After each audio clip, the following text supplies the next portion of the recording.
నమస్కారం అందరికీ. ఇవి ఈ రోజు ముఖ్యమైన టెక్నాలజీ వార్తలు.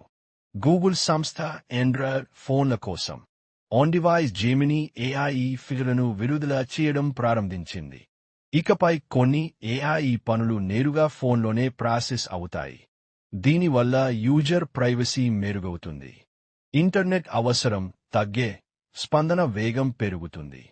ఆపిల్ సంస్థ విజన్ ప్రో కోసం కొత్త ఎంటర్ప్రైజ్ టూల్స్ను పరిచయం చేసింది.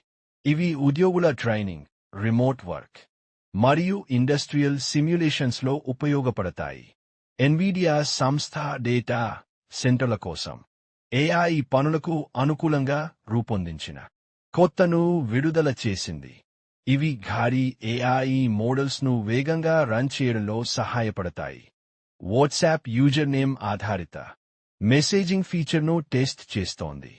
ఇకపై ఫోన్ నంబర్ షేర్ చేయకుండానే చాటింగ్ చేయవచ్చు. దీంతో ప్రైవసీ పెరుగుతుంది.